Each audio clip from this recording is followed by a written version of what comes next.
I'm B.J. McCauley, and this is a little snippet I'm going to read to you from my book called To a New Mom from a Used One. This is a bridge over the river Missouri. Some of you are familiar with the book or the old movie of the bridge over the river Kwai. Sort of a play on words. Oldsmobile Vista Cruiser actually overloaded with Cub Scouts as we were returning to Bismarck from a field trip in Mandan, North Dakota. The mighty Missouri separates the two cities, approximately 7 miles between them. Of course, there is a bridge across the river, thus the story. We are nearly 3/4 of the way across on our return to Bismarck. It is 5:30 p.m. My guys are tired, hot, extremely energetic, and of course hungry. The Vista Cruiser stalls. There are only 2 lanes, one this way, one the other way.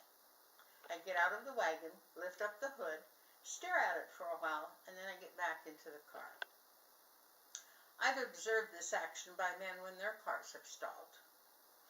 It is hotter in the car now than it was when we were moving and the air blew through all the open windows. A major challenge is to keep these guys in the car. There are 12 of them. I know that might be too many by today's standards, but we had no seatbelts and more freedom to discipline, and it worked for the most part. This was way before the cell phone era. There was a payphone booth just ahead at a gas station. My dilemma, of course, was that I couldn't leave 12 tired, hot 10 and 11-year-old boys in a stalled car on a highway on a bridge over the mighty Mo. 2 cars behind me was a gentleman who was tired and hot, maybe hungry and anxious to get home, or maybe just impatient, but definitely irritated. He honked his horn often. After a few minutes, several other drivers joined in the honking. Quite a rendition of musical horns ensued. I didn't realize how differently the sounds were from the various makes and models of automobiles. The chorus of horns stopped finally, except for Mr. Impatient, who was not going to give up.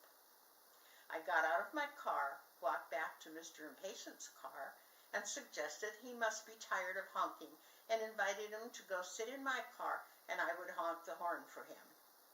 I tell this story now, and everyone laughs. He didn't laugh then, and I can't help but wonder if he ever tells this story now. I doubt that he would laugh anyway. A truck driver was coming toward us in the other lane. He stopped and held up traffic from the other direction. He came to my open window, put his hand on my shoulder, and told me to relax. Everything would be just fine. He talked to the boys who had become a bit unruly, told them a joke, and then explained to us how he was going to solve our problem. He got my name, license number, car license number, insurance number, and sent a message on his CB, Citizens Band, to the police department. They in turn got a wrecker truck out to assist us. The police blocked the oncoming traffic at the approach of the bridge.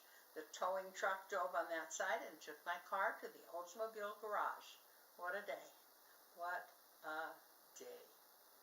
The boys, 2 policemen, and the truck driver and I walked them to the police blockade, where they were given rides home in police cars. Parents were astonished when police cars delivered their children to their respective homes. But that's another story. There are 5 takeaways from this story. 1, there are beautiful people in this world. 2, with patience, you will meet them. 3, the boys had exciting stories to tell at the Scout Jamboree. 4, where we won an adventure award. And 5, it takes a village. In and of itself, the Scout field trip was a wonderful learning experience for my troop. The bonus was even more wonderful for them. This was indeed a teaching moment. They learned that life does not always go as planned, that most unexpected people will come to help you. There are individuals in this world who get upset, lose their temper, and tend to make life's trying moments even more difficult. Humor can be found in ridiculous circumstances. One mustn't lose their sense of humor. Yes, I used all of the above events plus more to help each scout earn character badges.